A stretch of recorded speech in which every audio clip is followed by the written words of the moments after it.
Bonjour, aujourd'hui on passe à la deuxième partie de l'activité 3, la pollinisation, la fécondation et la germination chez les gymnospermes. Donc au cours de la première partie, on a vu le devenir des grains de pollen au contact des cônes femelles de première année.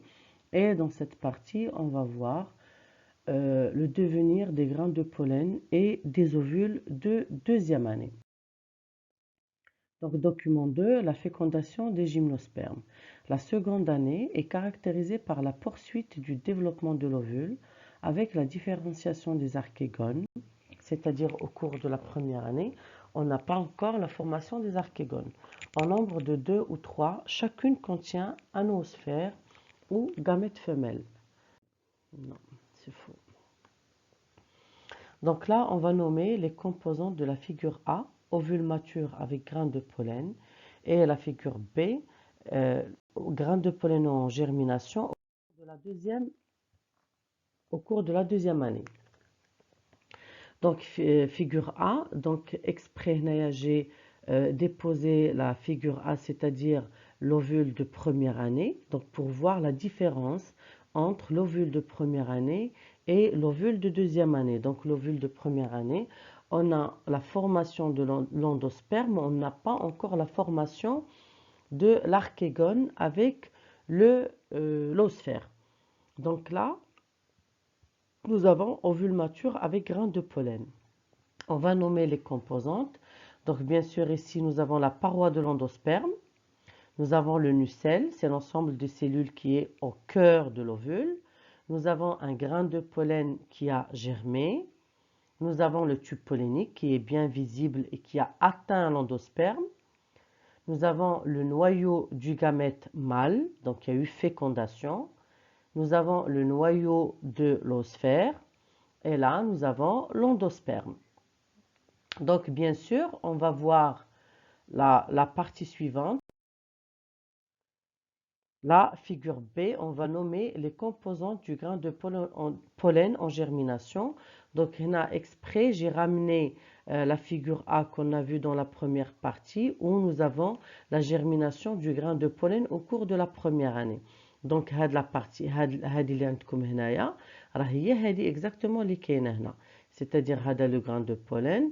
Donc, quand il a atteint l'ovule au cours de première année, ou il y a les transformations au cours de la deuxième année. D'accord? Donc là, on va nommer les composantes du grain de pollen. Donc, on a toujours ici les cellules protaliennes qui dégénèrent. Donc, regardez, ils sont noirs. D'accord? Donc, on remarque que les noyaux des cellules protaliennes, ils ont commencé à dégénérer. Donc, on a aussi ici cellules protaliennes qui dégénèrent au cours de la deuxième année, c'est-à-dire ils vont disparaître complètement. Donc, là, on a dit que la cellule reproductrice, la première année, elle va se diviser, d'accord? Elle va subir une mitose. À la cellule stérile et la cellule spermatogène. Mais au cours de la deuxième année, qu'est-ce qui va se passer? La cellule spermatogène, elle va subir une deuxième mitose, elle va subir une mitose et elle va nous donner les deux, gamètes mâles. Donc ici, lorsque le tube pollinique il va atteindre l'endosperme, le noyau végétatif, la cellule stérile et le deuxième gamète, ils vont dégénérer. C'est-à-dire, c'est pas comme le cas des angiospermes, qu'est-ce qu'on a une double fécondation. On a une fécondation toute simple, c'est-à-dire que le gamète mâle, il va fusionner avec le gamète femelle, comme ce qu'on a vu dans la figure précédente. Donc là, on va répondre à la question du document 2, aux deux questions du document 2, décrire les transformations que subit le grain de pollen lors de la deuxième année, montrer comment se déroule la fécondation et donner son résultat. Donc, on va répondre à ces deux questions. Les transformations que subit le grain de pollen lors de la deuxième année. Donc, à la deuxième année, la croissance du tube pollinique reprend en même temps que celle du protale femelle, c'est-à-dire l'ovule, ou l'endosperme, plus précisément, la cellule spermatogène se divisent et donnent deux gamètes mâles. Lorsque le tube pollinique aborde le col de l'archégone, c'est-à-dire lorsque le tube pollinique atteint le col de l'archégone, comme c'était le cas des angiospermes, quand il atteint le sac embryonnaire chez les angiospermes, et là, lorsqu'il va atteindre le col de l'archégone, son extrémité contient le noyau végétatif, la cellule stérile et les deux gamètes mâles. Donc là, quand il va atteindre le col, il y a les trois noyaux. Le noyau végétatif, le noyau de la cellule stérile et le gamète. Les trois composantes, elles vont dégénérer.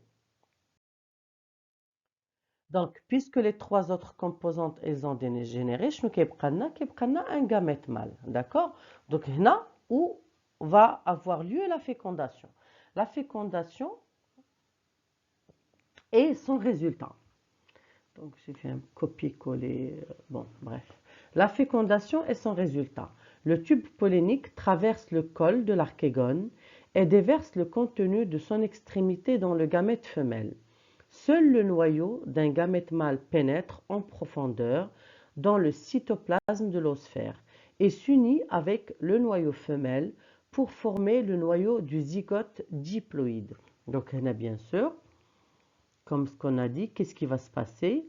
Un gamète va subir, le gamète mâle va s'unir, va fusionner avec le gamète femelle. Donc, le noyau de l'osphère, le gamète femelle, va se fusionner avec le gamète mâle. Et qu'est-ce qu'ils vont nous donner? Ils vont nous donner un zygote diploïde. D'accord? Donc, on a un zygote. Le zygote et les deux N. D'accord? Donc, le noyau, bien sûr, il est haploïde N. Le gamète mâle, il est haploïde D. Il faut se rappeler de ça. D'accord? Et leur fusion, c'est-à-dire la fécondation, quand on a un zygote 2N.